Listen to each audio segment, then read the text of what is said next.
करूं ये कहानी। जुल्म और सितम की ये दास्तान, आजादी के परवानों की वीरता और त्याग की गाथा। मैं जो एक रूह हूं, आत्मा हूं, उन तमाम लोगों की जिन्होंने अपने खून पसीने से, अपने बलिदान से, जान की कुर्बानियों से इस मिट्टी के जर्रे जर्रे को आजादी का तीरथ बना दिया। मैं गवाह हूं उस जुल्म का जो यहां आदम के बेटों ने आदम के बेटों पर बेरहमी से ढाया। सदियों से मैं इसी जगह मौजूद हूं। मेरे सीने में दफन है वो सारी कहानियां जिन्होंने इन हरे भरे खूबसूरत टापुओं को वो खौफनाक नाम दिया, काला पानी।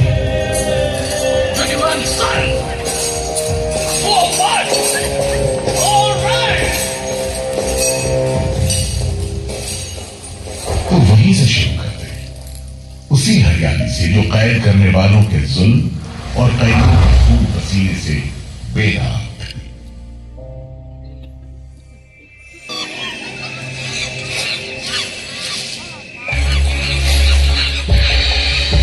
कहते हैं अंडमान द्वीप समूह का नाम रामायण के प्रतापी वानर देवता अंडमान यानी हनुमान के नाम पर रखा गया था।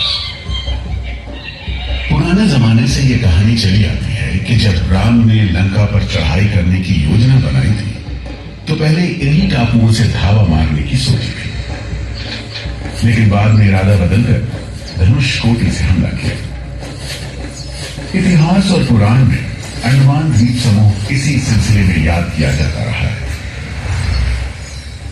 उधर दूसरी शताब्दी के रोमन भूगोल शास्त्री टॉलमी ने इन टापुओं को दुनिया के पहले नक्शे में जगह दी और नाम रखा एग्डेव, एक ग्रीक गॉड एगेमेम्नॉन के नाम पर, जो भाग्य का प्रतीक है।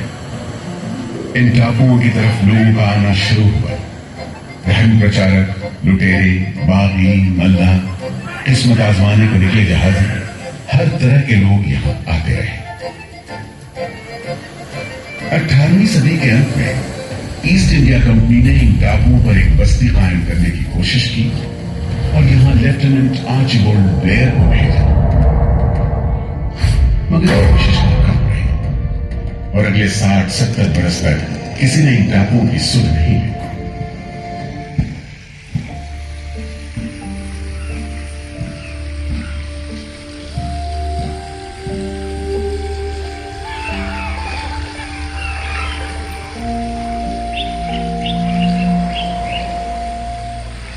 प्राकृतिक खूबसूरती और शांत समुद्र के बीच जिंदगी की खामोश लहरें उठती और बैठ जाती। उगते सूरज के साथ पक्षी जागते और डूबते सूरज के साथ इन टापुओं पर जिंदगी सुकून से सो जाती।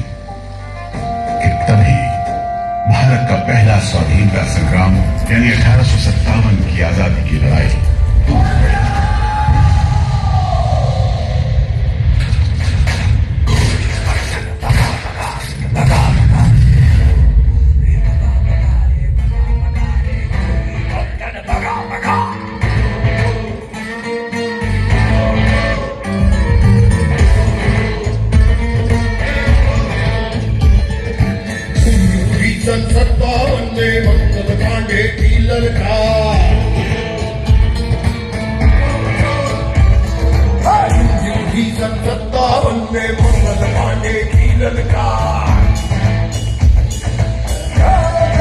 भारत छोड़ो जाओ अपने देश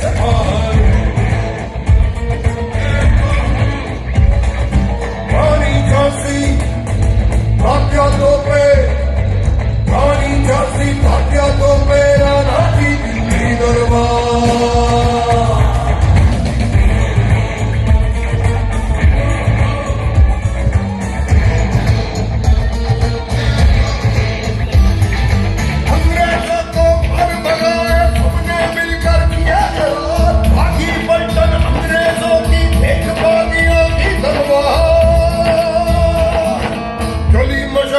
आजादी की तो बेगरजे बारंबार।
जल्द ही बगावत की लपटों की तपिश शांत पड़े अंडमान द्वीप समूह पर पड़ने वाली थी। आजादी के मतवालों को सबक सिखाने के लिए फिरंगी सरकार ने 15 जनवरी 1858 को पूरे के पूरे अंडमान द्वीप समूह को एक कैदखाने में बदलने का फैसला किया। His Excellency गवर्नर जनरल ने काउंसिल में यह फैसला किया है कि अंडमान आइलैंड में कैदियों की एक बस्ती बनाई जाए। इसमें शुरू में ऐसे मुजरिम रखे जाएं जिन्हें बगावत और राजद्रोह और इससे ताल्लुक रखने वाले दूसरे अपराधियों के लिए कैद या देश निकालने की सजा दी गई हो। और इस तरह अंडमान द्वीप समूह की पुरानी खाड़ी का नाम लेफ्टिनेंट आर्चिबाल्ड ब्लेयर के नाम पर पोर्ट ब्लेयर रखकर मुजरिमों की बस्ती कायम की गई।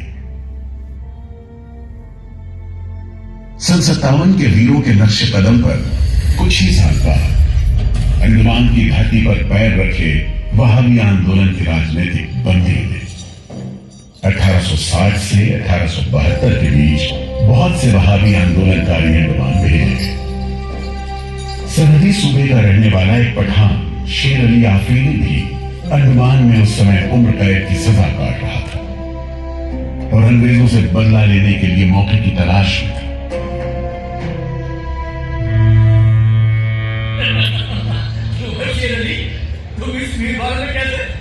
हम सुना है फिरंगी का लाट साहब भी लगाता है। हम भी देखने आया है जुल्म करने वाले का सरदार कैसा दिखता है।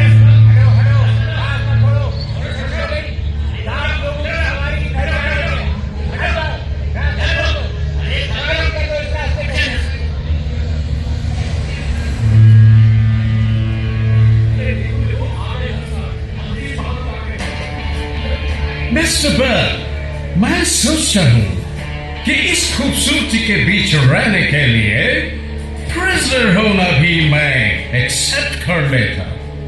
Yes, indeed. Just look how beautiful this place is. ये प्रिजनर लोग इस खूबसूरती को नहीं देते, वरना इस टापू को प्रिजन नहीं स्वर्ग समझते। यस सर, आप ठीक कहते हैं। इधर आइए प्लीज। हम तुमको खत्म कर देगा फिरंगी जालिम। अंग्रेजों के साथ तुम लोग जो हैवानी सलूक करता है हम बर्दाश्त नहीं करेंगे। शेर अली है सजा याफ्ता कैदी, सजा में गैर पाकर नाई की दुकान चलाता है। जैसा कि होना था, शेर अली को फांसी हो गई।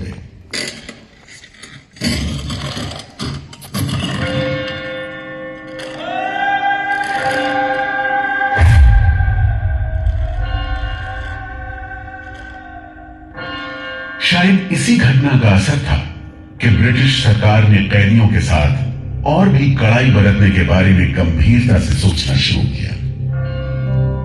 नतीजे के तौर पर सन 1896 में पोर्ट ब्लेयर की खौफनाक सेलुलर जेल का काम चीफ कमिश्नर केविन और इंजीनियर मैकविन की निगरानी में शुरू हुआ। यूरेंस मैकविन, आपकी जांच पूरी हो गई? यस सर, हमने पूरा टापू का मुआयना कर लिया है। तो आपके हिसाब से जेल कहाँ बनेगी? मेरा राय में जेल इसी जगह बने तो अच्छा रहेगा सर। इस पहाड़ी पर? यस सर, हम इस पहाड़ी को ईस्ट का तरफ ऊपर से काटकर समुद्र से 60 फीट की ऊंचाई पर मैदान बना देगा।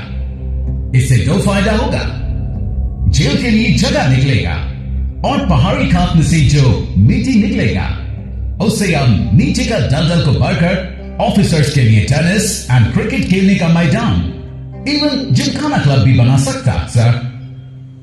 तय हुआ कि 5 लाख रुपए की लागत से पोर्ट ब्लेयर की इस पहाड़ी पर जेल बनेगा। फॉरेन कारीगरों के अलावा 600 कैदियों को काम पर लगा दिया गया। इस जेल में एक वक्त में 700 कैदियों को बंद रखा जा सकता है। योजना के अनुसार जेल के बीचों बीच एक मीनार बनाई जानी थी, जिसकी 7 दिशाओं में 7 खंड किसी सितारे की भुजाओं की तरह निकले होंगे। हर खंड में 3 मंजिलें बनाई जानी थी और 7 खंड में कुल मिलाकर 698 कोठरियों का निर्माण होगा। ईंटों की ढुलाई के लिए ट्रेन की 5 मील लंबी पटरी बिछाई गई। इमारत बनाने के लिए ढेर सारे सामान बर्मा से मंगवाए गए। जेल को बनाने में कोई 3 करोड़ ईंटें इस्तेमाल की गई। इंसानी खून पसीने की तो कोई गिनती ही नहीं।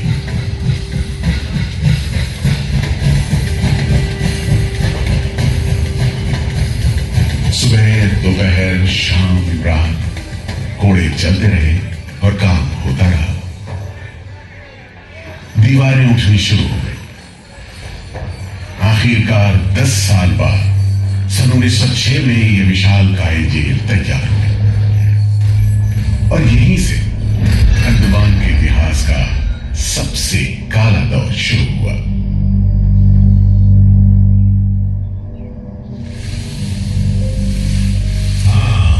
सच कह रहे हो।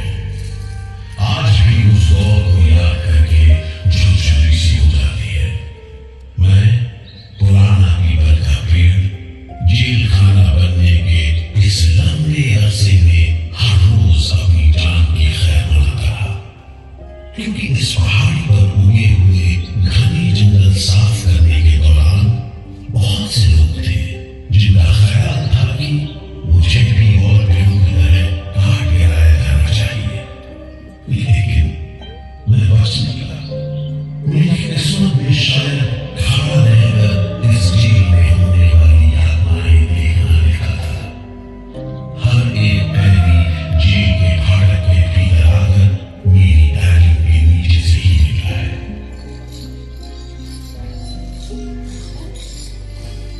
जैसे जैसे अंग्रेजी शासन के खिलाफ आजादी की मांग तेज हुई, ब्रिटिश सरकार ने सेलुलर जेल के फाटक हर छोटी बड़ी बात के लिए खोलने शुरू कर दिए। किसी ने पर्चा निकाला तो अंडमान जेल, किसी ने लेख लिखा तो अंडमान जेल। लेकिन जब आजादी की लौ दिल में जल रही हो तो लोगों को कब तक रोका जा सकता है? 20वीं सदी शुरू होते होते फिरंगी सरकार के खिलाफ जंग में तेजी आ गई। अलीपुर षड्यंत्र कांड, चटगांव डकैती कांड, काकोरी कांड, लाहौरी बम कांड, मुपला विद्रोह, नासिक षड्यंत्र, कितने मामले गिनवाएं, ये सूची लंबी है। लिहाजा एक नए किस्म के अभियुक्तों ने अंडमान के सेलुलर जेल में कदम रखा। ये नई किस्म थी क्रांतिकारियों की। क्या शानदार लोग थे। मस्ती में झूमते, गीत गाते जेल में कदम रख रहे थे, मानो जेल नहीं मंदिर जा रहे हो। आजादी के ये परवाने देश के कोने कोने से आए थे। सरफरोशी की तमन्ना अब हमारे दिल में है, देखना है जोर कितना बाजुए कातिल में है।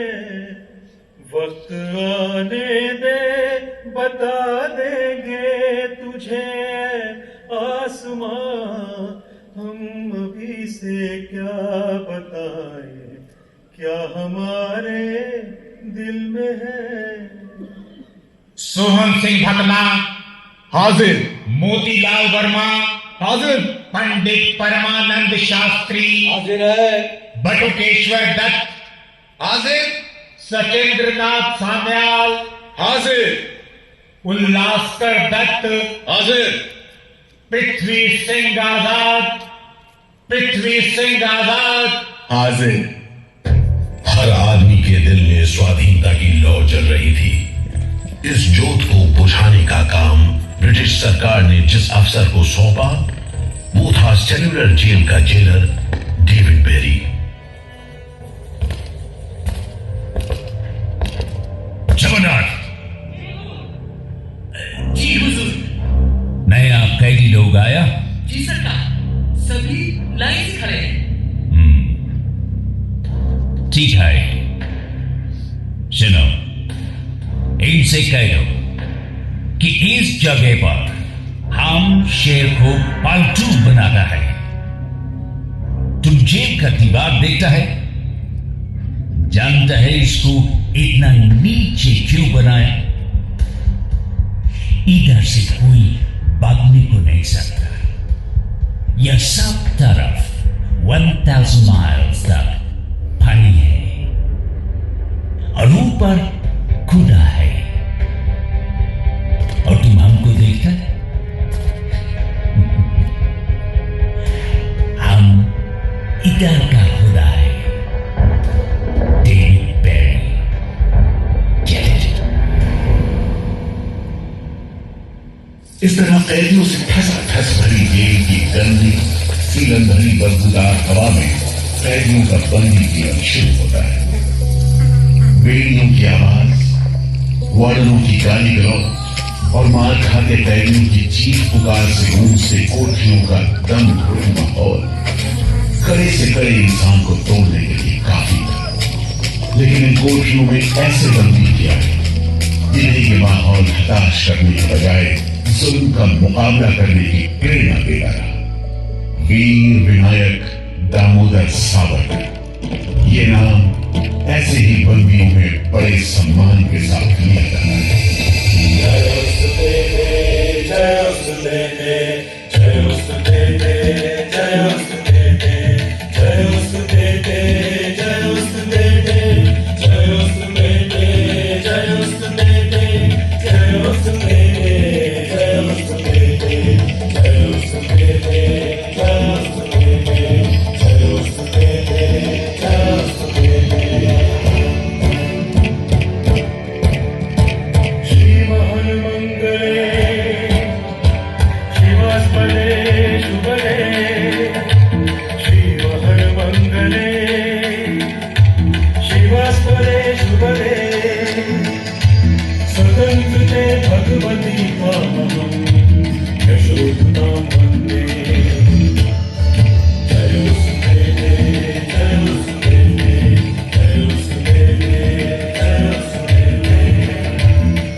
बेड़ियों में जकड़े वीर सावरकर जब सेल्यूलर जेल के अहाते में दाखिल हुए तो उनकी जंजीरों से जुड़े लोहे के पट्टे पर उनके जीवन की मियाद खुली हुई थी। 50 बरस, 24 दिसंबर 1910 से 30 दिसंबर 1960 तक। वेल सावरकर, तुमको 2 बार का उम्र कैद का सजा मिला है। 50 बरस बाद सरकार तुमको छोड़ देगा।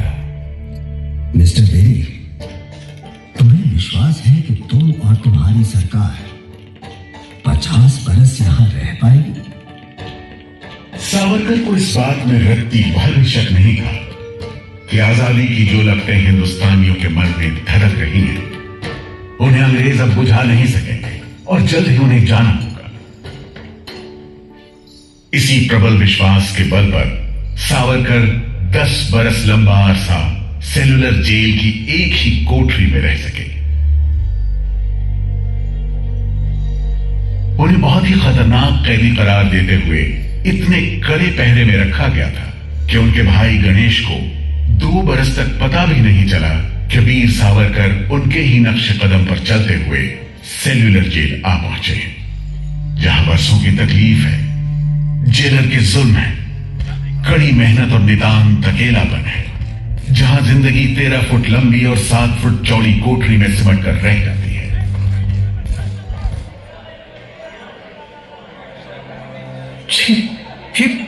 ये कैसा रद्दी खाना है?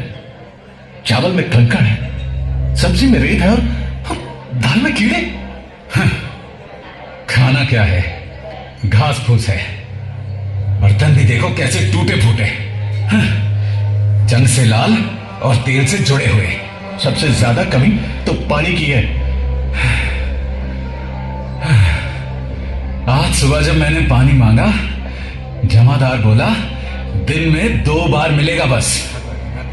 अरे पीने लायक होता तो बात थी, इतनी बात मारता है कि नाक बंद करके पीना पड़ता है। इस खाने को कैसे खा सकते हैं? कैदियों को गाली देना या पीटना मामूली बात थी, चाहे वो खा रहे हों या काम कर रहे हों। और काम न सिर्फ मुश्किल था बल्कि उसका कोटा भी तय था। 7 में से 4 खंडों की कोठरियों में तेल निकालने के उपकरण लगे थे।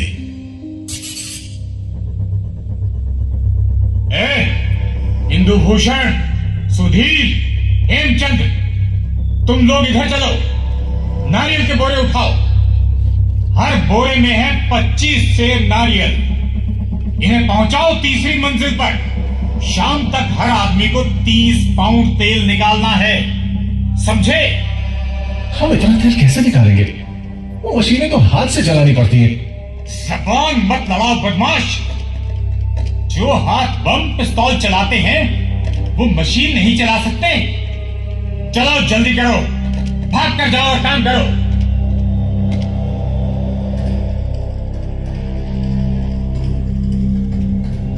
मेरा बात ध्यान से सुनो। जी हुजूर। जो आदमी काम नहीं करे उसको पेट लगाओ। जी हुजूर। समझा? जी। सजा दो, कोई छूट नहीं दो। जी। कोटा पूरा कराओ। जी। लेकिन तमाम मारपीट और गाली गलौज के बावजूद यदि कैदी काम पूरा न कर पाते, तब जो सजा मिलती वो किसी की भी हिम्मत तोड़ने के लिए काफी थी।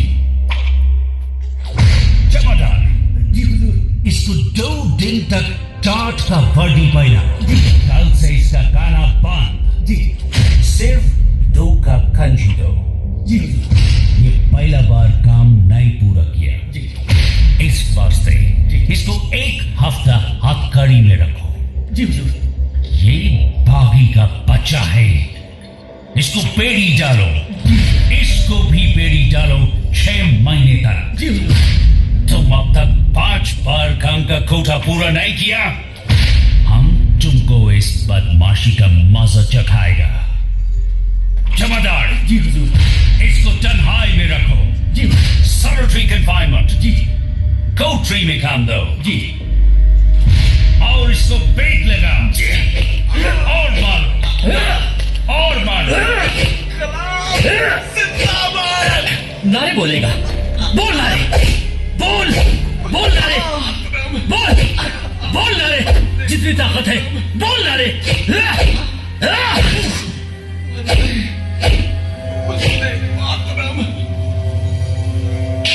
उल्हासकर दत्त ने इस सारी तकलीफ की दिल को छू देने वाली तस्वीर खींची है। हमारे गांव में तेल के लिए कोल्हू में बैल जोते जाते हैं। वो भी दिन में 10 से 12 सेर से ज्यादा तेल नहीं निकाल पाते।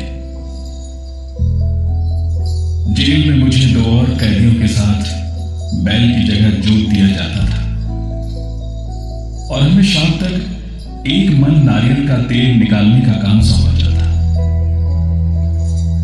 जमादार हमें दौड़ने पर मजबूर करते और रफ्तार धीमी होने पर कोड़े मारते। हर रोज न जाने हम कितनी बार लड़खड़ाते, गिरते और मार खाते, और ये सिलसिला निरंतर चलता रहा। हुजूर, ये काम करने से इनकार करता है। क्यों काम नहीं करेगा? जैसा बर्ताव ये जमादार करते हैं उसमें मैं काम नहीं करूंगा। मारपीट और सजा का नतीजा ये हुआ कि उल्हासकर ने 7 दिन के बाद खाना पीना और बात करना भी बंद कर दिया। वार्डनों का ख्याल था कि उल्हासकर पागल होते जा रहे हैं, लेकिन जेलर बेरी ने इसे नाटक बताते हुए उल्हासकर को बिजली के झटके लगाने का हुक्म दिया, जिसके बाद उल्हासकर 3 दिन और 3 रात बेहोश रहे। उसके बाद जाकर डॉक्टर को बुलाया गया। सुनो मिस्टर उलास्कर, हम जानते हैं तुम अपने मुल्क का आजादी के वास्ते ये करता। हम तुम्हारा काम को ठीक नहीं समझता, लेकिन तुम अभी जवान है। एक दिन अपना सजा पूरा करके वापस अपना मुल्क जाएगा, तब अपना हाथ से जान क्यों लेता? क्या तुम डरपोक है? हम अपना सीनियर ऑफिसर का हुक्म नहीं बदल सकता, लेकिन तुम चाहेगा तो हम तुमको मेंटल हॉस्पिटल में भर्ती करवा देगा। ठीक है, इन जानवरों के बीच रहने से पागलों के बीच रहना बेहतर होगा। उल्हासकर की सारी तकलीफ का जेलर डेविड बेरी पर कोई असर नहीं हुआ। उल्हासकर के जाने के बाद बेरी ने वीर सावरकर को चिढ़ाते हुए पूछा, क्यों सावरकर, तुम भी पागलपन का बहाना करेगा क्या? तुम्हारे बाद मिस्टर बेरी। अच्छा। हाँ, जिस तरह के अत्याचार तुम कर रहे हो उनसे कोई भी आदमी पागल हो सकता है। रहने दो ये सब बात सावरकर, तुम अच्छी तरह जानते हैं उल्लासकर पागल नहीं है, बहाना करता है। मिस्टर बेरी, अगर तुम सोचते हो कि उल्लास बहाना कर रहा था, तब तुम पहले ही पागल हो चुके हो। ये सब अत्याचार बंद करो, वरना हमारे पास स्ट्राइक के अलावा कोई रास्ता नहीं बचेगा। छूट नहीं, रियायत नहीं, तो काम नहीं, छूट नहीं, रियायत नहीं, तो काम नहीं, हमारी मांगे पूरी करो, पूरी करो। इनकलाब जिंदाबाद, इनकलाब जिंदाबाद। बंदियों को छोड़ दो, छोड़ो, बंदियों को छोड़ दो। और इस तरह कैदियों ने अपना आखिरी हथियार इस्तेमाल करना शुरू किया। हड़तालों का एक लंबा सिलसिला चल पड़ा, मगर ऐसे मामलों से जेलर बेरी और उसके अमले के रवैये में कोई खास फर्क नहीं पड़ा। कुल मिलाकर सेलुलर जेल के कैदी तकलीफ और बदसलूकी के बीच अपने दिन गुजारते रहे।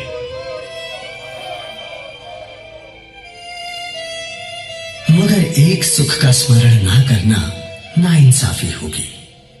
वो सुख था बुलबुलों की चहक, उनका मधुर स्वर, उनके झुंड कल कल करते नारियल के टुकड़ों पर टूट पड़ते।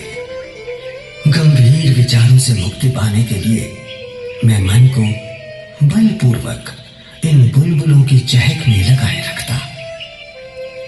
मैं अपनी भाषा उन्हें सिखाने में असमर्थ था। यदि सिखा पाता तो मैं उन्हें देश प्रेम के गीत सिखा देता, ताकि अगर कोई मेरी कोठरी खोजता हुआ आए तो लोग कहें कि जिसके सामने बुलबुल देश प्रेम के गीत गा रही हो वही सावरकर की कोठरी है। इनकलाब जिंदाबाद। एक बार में 3 कैदियों को फांसी पर लटका दिया जाता। दिल दहला देने वाली चीखें निकलती, जेल का घंटा घन-घना उठता, जेल की मीनार पर लगी बत्ती जलती बुझती रहती और 8 मील दूर तक खड़े जहाजों तक खबर पहुंच जाती कि फिर से कुछ कैदियों को फांसी पर लटका दिया गया है। 12 मई 1933 को कैदियों ने फिर भूख हड़ताल का सहारा लिया। भूख हड़ताल करने वालों में सरदार भगत सिंह के बहादुर साथी महावीर सिंह भी शामिल थे। हड़ताल के 5वें दिन जब कैदियों को जबरदस्ती खुराक दी जाने लगी तो महावीर सिंह ने ताकतवर विरोध किया। जालिमों, तुम नहीं जानते कि हम कौन हैं।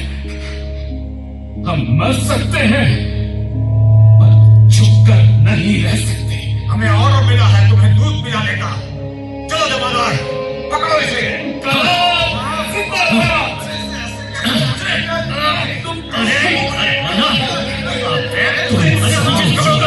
मैं सामने से पकड़ता हूँ।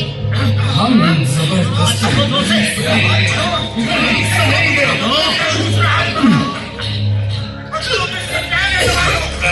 पीछे से पकड़ो, जोर से पकड़ो।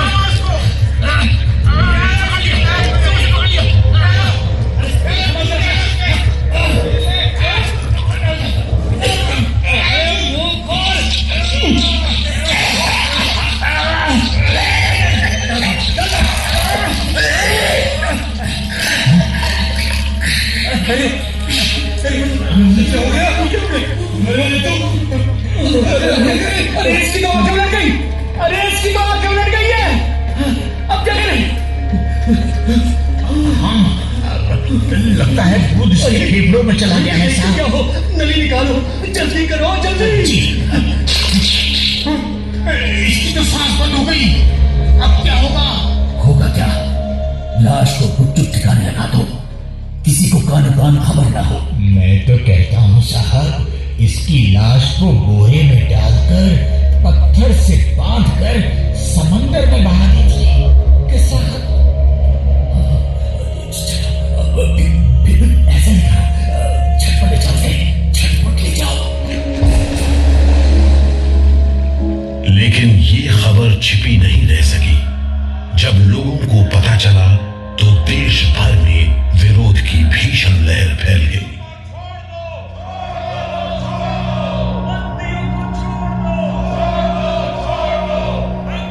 और फिर 45 दिन बाद 26 जून 1933 को जेल अधिकारियों ने हथियार डाल दिए।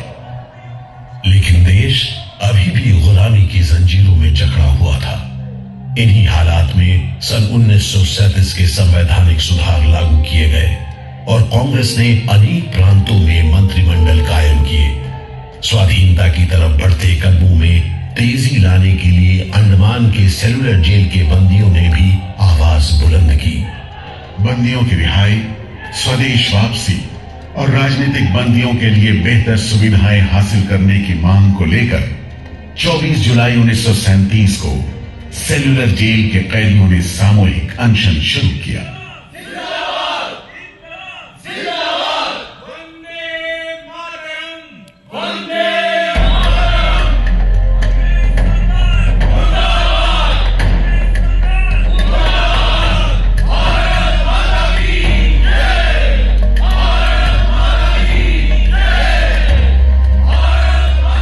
इस भूख हड़ताल का असर पूरे देश पर पड़ा। जगह जगह कैदियों के समर्थन में आंदोलन होने लगे। सारे देश के राजनीतिक बंदियों ने अनशन शुरू कर दिया।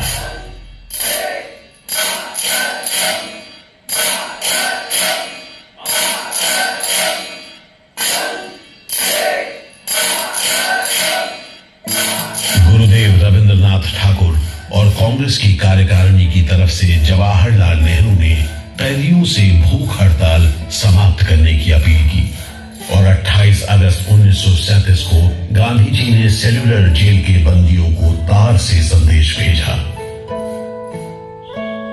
मैं गुरुदेव रविंद्रनाथ टैगोर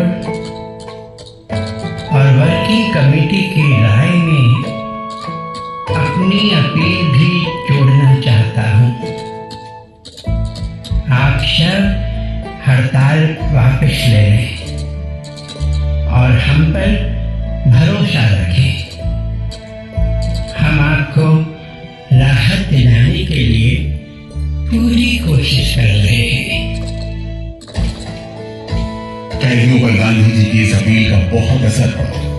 सभी कैदियों ने आपस में सलाह करने के बाद जवाब दिया। देशव्यापी अपील और आपके संदेश ने हमारे दिलों को छू लिया है। हम इस भरोसे पर भूख हड़ताल मुलतवी कर रहे हैं कि सारे देश ने हमारी मांगों और हमारे उद्देश्य को अपना बना लिया है। वंदे मातरम। 36 दिन के संघर्ष के बाद एक बार फिर बंदियों की जीत हुई। नतीजे के तौर पर सितंबर 1937 से सेलुलर जेल के कैदियों की स्वदेश वापसी शुरू हो गई। आखिरी जत्था जनवरी 1938 में रवाना हुआ और 80 साल बाद सेलुलर जेल राजनीतिक बंदियों से खाली हो गई और अंडमान द्वीप समूह के इतिहास का एक तकलीफ दे खत्म हो गया।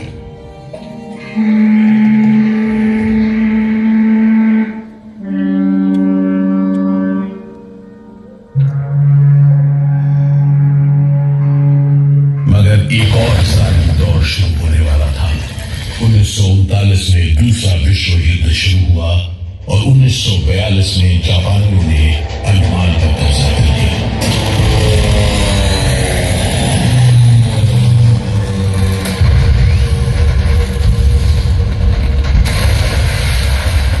हालांकि अंडमान पर जापानियों का कब्जा सिर्फ 3 साल रहा, लेकिन इस अरसे में ही उन्होंने काफी जुल्म ढाए। हर आदमी उनकी नजर में अंग्रेजों का जासूस था।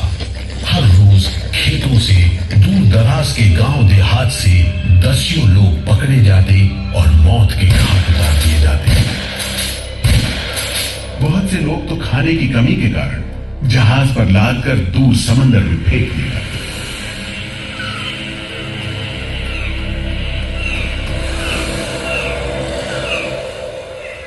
इसी दौरान नेताजी सुभाष चंद्र बोस अंडमान आए और जेल का मुआयना भी किया, मगर जापानी उन्हें जेल के उन हिस्सों में नहीं ले गए जहां वो सैकड़ों कैदियों को जासूस करार देकर तकलीफें पहुंचाते थे। अपनी छोटी सी अंडमान यात्रा के दौरान नेताजी ने तिरंगा भी फहराया।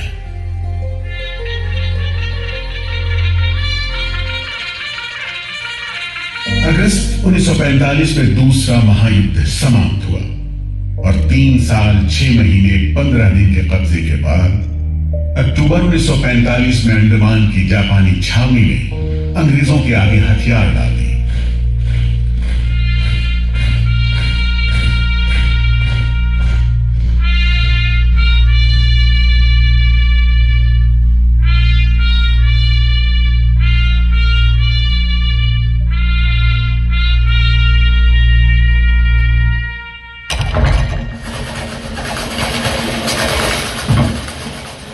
सेलुलर जेल के फाटक एक बार फिर खुले और कैदियों को रिहा कर दिया गया। इसके बाद 2 साल के अंदर अंदर भारत में ब्रिटिश सरकार का शासन खत्म हो गया।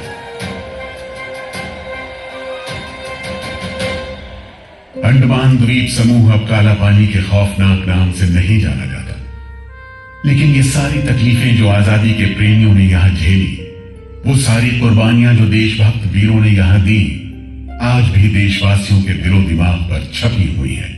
इसीलिए अंडमान के भूतपूर्व राजनीतिक बंदियों के भातृत्व मंडल की इच्छा को स्वीकार करते हुए भारत सरकार ने 30 अप्रैल 1969 को घोषणा की कि सेलुलर जेल को राष्ट्रीय स्मारक के रूप में सुरक्षित रखा जाएगा।